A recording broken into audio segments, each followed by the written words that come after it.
Fire engine ఉంటాయి కదా, అది వాళ్ళు మాత్రం ఎక్కగలరు. అందరికన్నా ముందు సారెక్కగలరు, ఫైర్ ఇంజిన్ మీద నిలబడగలరు. తర్వాత వాగుంటే అందరికన్నా 4 ఫీట్లు ఎక్కువ దూకగలరు, నడవగలరు. ఇప్పటికి కూడా అలసట లేని మనిషి అంటే ఆయనే. చాలా మంది 2-3 సభల్లో ప్రసంగిస్తారు, మీ దగ్గర రెస్ట్ తీసుకుంటారు. కానీ చంద్రబాబు నాయుడు గారు 10 సభల్లో ప్రసంగిస్తారు, రెస్ట్ తీసుకోరు. మళ్ళీ వ్యాన్ లో కూర్చొని క్యాండిడేట్స్ గురించి మాట్లాడతారు, కార్యకర్తల గురించి మాట్లాడతారు, ఎవరి మధ్యన విభేదాలు వస్తే అక్కడే పరిష్కరిస్తారు. అంటే క్రమశిక్షణ అండి మోస్ట్ ఇంపార్టెంట్.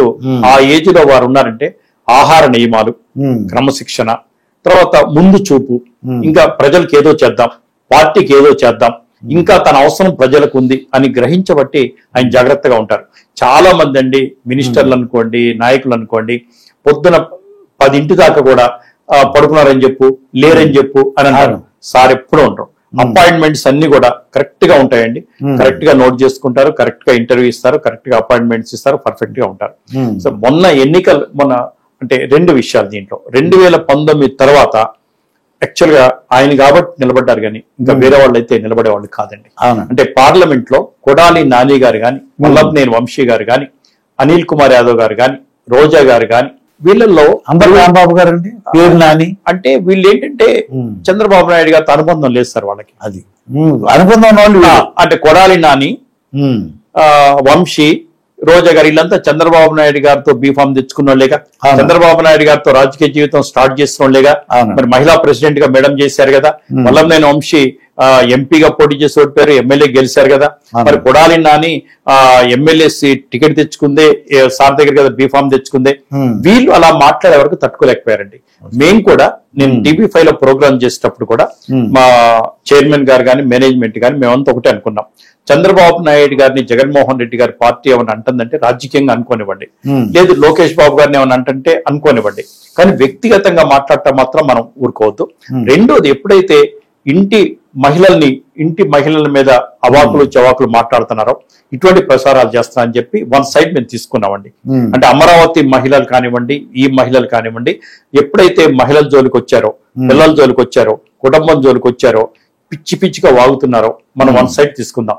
ఎన్ని కేసులైనా పెట్టుకోనివ్వండి, ఎన్ని ఇబ్బందులైనా పెట్టనివ్వండి, మాకు ఆర్థికంగా నష్టం చేశారు, ఇంకా మాకు అసలు వెంటాడి మేము ఇంటికి టీవీ5 లో పనిచేసేటప్పుడు కొన్ని రోజులైతే రోజుకు ఒక రూట్ లో ఇంటికి వెళ్ళేవాళ్ళం. మేము ఇంటికి వెళ్లకుండా కూడా దస్పల్లా హోటల్లో స్టే చేసిన రోజులు కూడా చాలా ఉన్నాయి. వాళ్ళు గ్రేట్ అండి. దస్పల్లా విశాఖపట్నం వెళ్ళినా, హైదరాబాద్ వెళ్ళినా, మరి ఏంటో గొప్ప దేవుళ్ళు ఉన్నారంటారు కదా. శరత్ గారు కానీ, రాఘవేంద్ర గారు కానీ, వెంకట్ గారు కానీ మాకు ఒక్క స్టార్ట్ చేయలేదండి, ₹1 తీసుకోలేదు మా దగ్గర. ఎన్నో రోజులు మేము హోటల్లో ఉన్నాం, కాఫీలు తాగాం. నెవర్. మరి అభిమానం ఏంటో అది దైవ నిర్ణయం అనుకోవాలండి వాళ్ళందరినీ కూడా. అయితే చంద్రబాబు నాయుడు గారు దాని తర్వాత గట్టిపడ్డారండి. ఇంకా ఎంతైతే జగన్మోహన్ రెడ్డి గారు వెంటబడుతున్నారో, విజయసాయి రెడ్డి గారు వీళ్ళంతా వెంటబడుతున్నారో, సార్ గట్టిపడ్డారు. వీక్ గాల అది వాళ్ళు గ్రహించాలి. యాక్చువల్ గా వాళ్ళు గ్రహించాల్సింది ఏంటంటే, లోకేష్ గారిని ఎంత మాట్లాడారండి.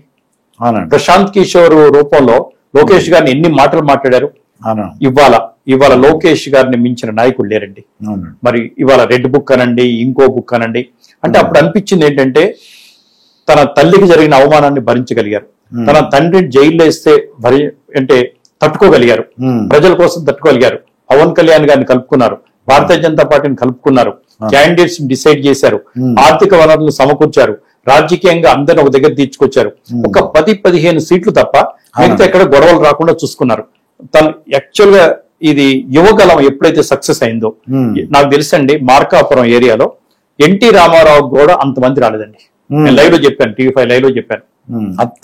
అంతమంది వచ్చారు లోకేష్ గారి గురించి. లోకేష్ ఒక లీడర్ గా తీర్చిదిద్దింది, ప్రజల్లో వెళ్ళగలిగింది. అసలు ఒక యువగలం అండి. అది యువగలం సక్సెస్ అయిన తర్వాత చంద్రబాబు నాయుడు గారికి నమ్మకం వచ్చింది, ఇక ప్రజలకి ఇబ్బంది లేదు.